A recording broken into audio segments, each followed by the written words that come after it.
মহাপ্রভুকে ভক্তরা পরীক্ষা করবে, সত্যি কি তিনি তিলকের ঈশ্বর কৃষ্ণ? তা পরীক্ষা করবে কি করে? প্রভু, আমাদের বদ্ধ খুব ক্ষুধা লেগেছে। ক্ষুধা মানে খিদে লেগেছে, জানো। যাক, খিদে লেগেছে চলতি ভাষা, সাধু ভাষা ক্ষুধা। তা হে প্রভু, কিছু খেতে দেবে না? বলছে তোমরা কি খাবে বলো? কাছে তো আমি কোনো কিছু বাজার হাটটাত কিছু দেখতে পাচ্ছি না, কি খাবে বলো? বলে প্রভু, আমরা আম খাবো। ভালো করে কথাগুলো শোনো। এখন তো 12 মাস আম পাওয়া যায় নাকি? পাওয়া যায় না অনেক সময়। তা এরা আবদার ধরল, ধরো পৌষ মাস। তা কি করে আম তখন হবে বলো তোমরা? আপেল মনে হয় 12 মাস পাওয়া যায় না। এখনো পৌষ মাসে আম পাওয়া যায় না। ভগবান বললেন, তোমার একটা পুরাতন মানে আমের আঁটি দিতে পারবে? বলছে হ্যাঁ প্রভু, ওই তো ওখানে একটা পড়ে রয়েছে, নিয়ে এসো। আঁটিটা নিলেন প্রভু আমার, ওটা পুঁতলেন। তারপরে ভক্তরা দেখছে গাছ হলো, বড় গাছ হয়ে গেছে, তাতে বোল হলো, আম হলো, আমগুলো পেকে গেল, টুপটাপ করে পড়ছে, ভক্তরা আম খাচ্ছে। জয় প্রভুর জয়, তুমি আমাদের তিলকের ঈশ্বর কৃষ্ণ, সৃষ্টিকর্তা পালনকর্তা। কারণ ওই যে বললে, আমি সূর্যরূপে তাপ দান করছি, বৃষ্টি আকর্ষণ করছি, মেঘ রূপে বৃষ্টি দান করছি। তুমি যদি বৃষ্টি না দান করো, যেমন মরুভূমিতে বৃষ্টি দান করো না, সেখানে মরুভূমি কোনো ফসল তৈরি হয় না। তাহলে তুমি তোমারই সমস্ত লীলা।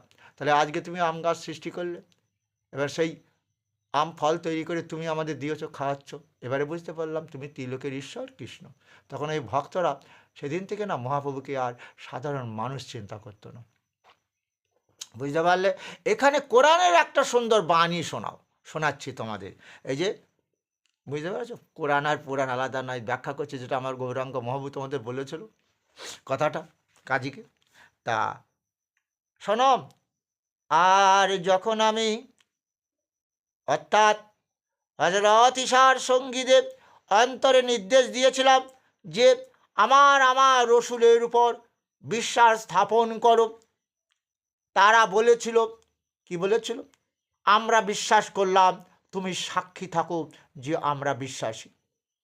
যখন সাথীরা বলেছিল, হে মরিয়মের পুত্র ঈশা, তোমার প্রভু কি আমাদের জন্য আকাশ থেকে থাল পাঠাতে পারবেন? পরীক্ষা। ওই থালায় যাতে সুস্বাদু ব্যঞ্জন সাজানো থাকে। এটা কোনোদিন সম্ভব নয়।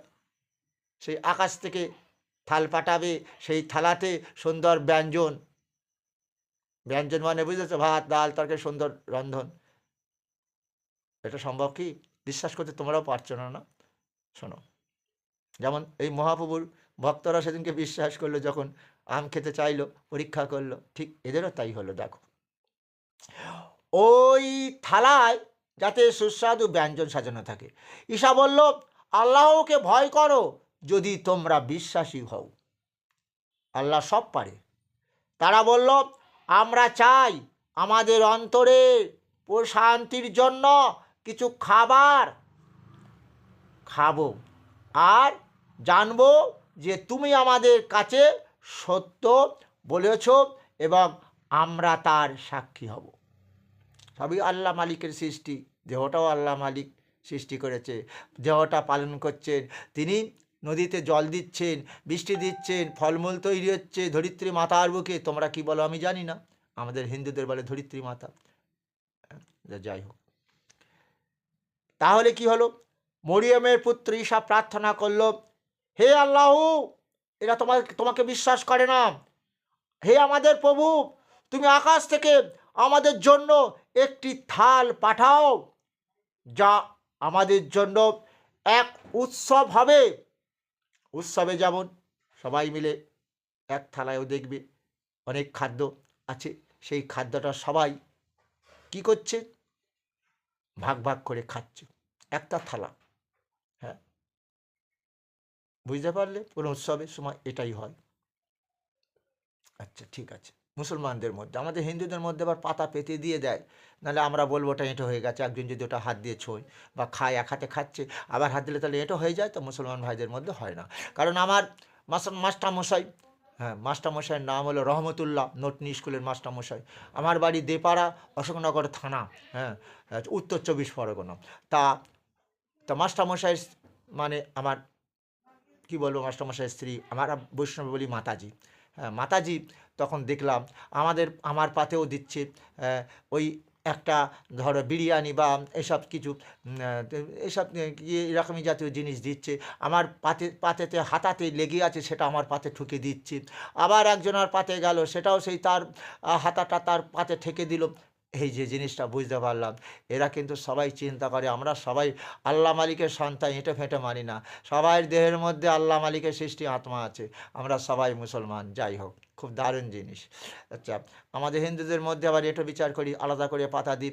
তাহলে আমাদের যে চামচ করে খাদ্য পরিবেশন করব, সেই চামচটা কিন্তু কোনো পাতে ঠেকাবো না। যদি ঠেকে যায়, সে আবার নতুন করে একটা চামচ এনে আবার আবার পরিবেশন করতে হবে, নাহলে বলবো এই এঁটো চামচ, ওর এঁটো লেগে আছে। যাই হোক, শুনতে পাচ্ছি। কিন্তু রক্তের বেলা তো আর সেটা বলি না। সবাই কার রক্ত দেবী বাবা, যাকে বলেছিলাম ওর এঁটো খেলে আমার রোগ হবে, তা সেই হয়তো রক্তের সময় কার কোন রোগ আছে তার বিশেষ করে আমরা জানি না। তা এই রকমই রক্তও নিয়ে নিতে হয়, তাই তো, কি বুঝলে? তাহলে রোগীর রক্ত সাধারণত রোয়া হয় না, যার মধ্যে টিউবারকুলোসিস ইত্যাদি ক্যান্সার ফ্যান্সার আছে। যাই হোক, সে আর কিছু বলে লাভ নেই। অনেক সময় ডোনেশন রক্ত যারা বেচে তারা সব রক্তই দেয়, ওটা হচ্ছে ভাগ্যের ব্যাপার। যার ক্যান্সার আছে সেও রক্ত বেচতে যায় না, যার টিবি আছে সে বেচতে যায় না, রক্ত তো নেবেই। রক্ত কতজন ডোনেশন করে। আচ্ছা, তাহলে মরিয়মের পুত্র ঈশা প্রার্থনা করলো, কি প্রার্থনা করলো? হে আল্লাহু, আমাদের প্রভু, তুমি আকাশ থেকে আমাদের জন্য একটি থাল পাঠাও, যে থালে সুস্বাদু নানা প্রকারের ব্যঞ্জন আছে, এবং এক উৎসব হয়ে যাবে সেই তোমার দেওয়া ব্যঞ্জন। উৎসব মানে অনেক, আমরা একসাথে বসে খেতে পারবো, তাই তো, উৎসব হয়ে যাবে। আমাদের আগের পরের সবার জন্য তোমার পক্ষ থেকে এক নির্দেশ হোক, তোমার নির্দেশ না, নিদর্শন হোক। আবার বলি, আমরা কি বলছিলাম, আমাদের উৎসব হয়ে যাবে। আমাদের আগের পরের সবার জন্য তোমার পক্ষ থেকে এক নিদর্শন হোক, তুমি সবই পারো, এরা বিশ্বাস করুক। আর আমাদের প্রদান করো, তুমি সর্বশ্রেষ্ঠ প্রদানকারী, বুঝলে, তুমি মালিক। একটু আগে যেটা বলেছিলাম, তুমি মেঘ দিচ্ছ, বৃষ্টি দিচ্ছ, ধরিত্রীর মাথার বুকে ফলমূল হচ্ছে, তুমি দেহের মধ্যে থাকিয়া, আমাদের গীতাতে বলছে অর্জুন, তাপা মহামং বর্ষাং নিগৃহীণ মুসিজামি চ অমৃতং চৈব বিত্তুষ সচ্চাম অর্জুন। হে অর্জুন, আমি সেই কৃষ্ণ, আমার সন্তান, তাদের কি করে খাওয়াবো জানো?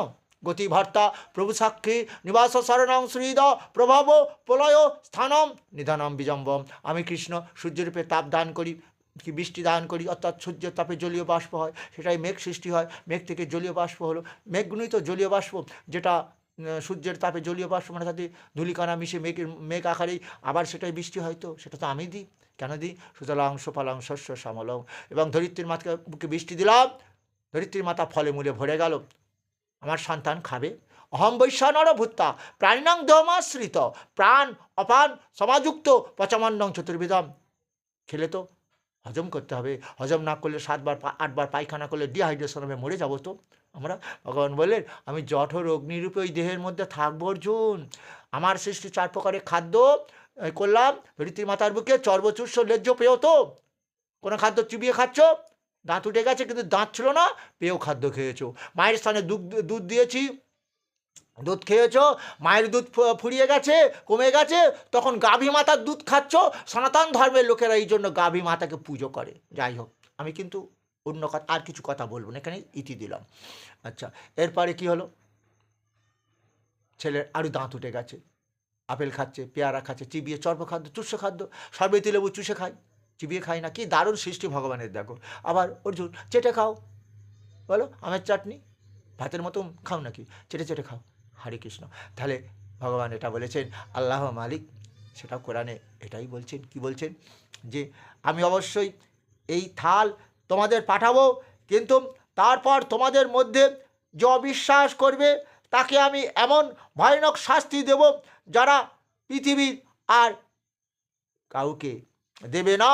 তাহলে কি বুঝতে পারলেন? আমরা প্যান ফট্টি খেয়েই যাচ্ছি, হজম আর হয় না। বলে হে ভাই, এক মুঠো ভাত খেয়ে না সেই দুটো প্যান ফট্টি 10 টাকা, 10 টাকা, 12 টাকা, 12 টাকা, 24 টাকা।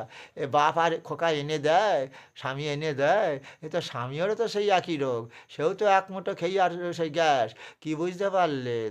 এটা পাপের দেহ। তাই জন্যে তো এই পাপগুলো ভোগ করছি। যে ভগবান বলেছিল, অর্জুন ঈশ্বর সর্বভূতানাং হৃদ্দেশ অর্জুন তিষ্ঠতি ভ্রামায়ণ সর্বভূতানি যন্ত্ররানি মায়া পরমেশ্বর দেহযন্ত্র তৈরি করেছেন, দেহযন্ত্র পরিচালনা করছেন, পাকস্থলী থেকে গ্যাস্ট্রিক জুস ক্ষরণ করাচ্ছেন, বিটা কোষ থেকে ইনসুলিন হরমোন ক্ষরণ করাচ্ছেন, লিভার থেকে পিত্ত ক্ষরণ করাচ্ছে ফ্যাট জাতীয় খাদ্য হজমের জন্য। কিছু বুঝতে পেরেছ কি? আর কি বুঝলে? সুগার হয়েছে কেন? তোমার সৃষ্টিকর্তা তোমার দেহে তো বিটা কোষটা বসিয়ে দিয়েছে। কেন ইনসুলিন হরমোন ক্ষরণ হচ্ছে না? সেটা তোমার পাপ দেহ দিয়ে করেছো, পাপের কর্মফল ভোগ করছো। তাই কোরআনও তো তাই বলছে। যারা আমাকে মানে না, অবজ্ঞা করে, যে আমি থাল পাঠাতে পারি, তোমাদের জন্য সুন্দর ব্যঞ্জন পাঠাতে পারি, আমি সেই আল্লাহ মালিক তোমাদের। তাই আল্লাহ মালিক বলছেন, আমি অবশ্যই এই থাল তোমাদের পাঠাবো, সুস্বাদু ব্যঞ্জনযুক্ত থালা, যাতে যে থালাতে সুস্বাদু ব্যঞ্জন আছে।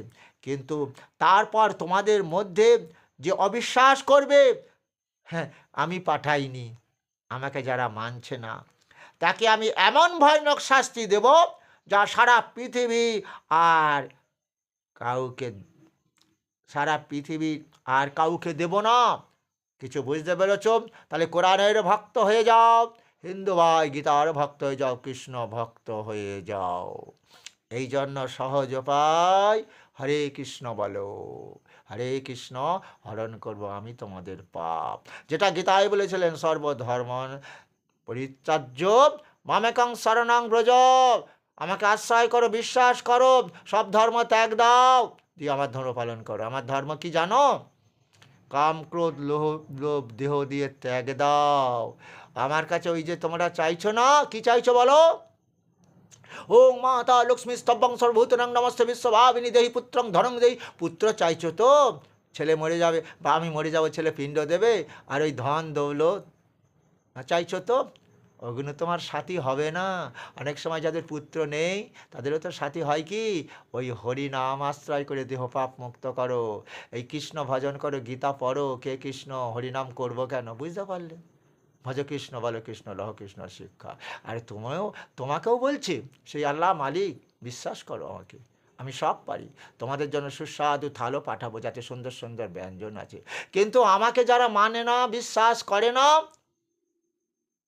তাদের কি হবে? আমি যে শাস্তি দেব, সারা কি ওই যে বলছে, সারা পৃথিবী আর কাউকে দেব না, তাকে যে শাস্তিটা দেব। বুঝতে পারা গেছে মহাপ্রভুর কথা? কি কথা? নামমাত্র ভেদ করে হিন্দু ও জবনে, পরমার্থে এক কহে কোরআনে পুরাণ।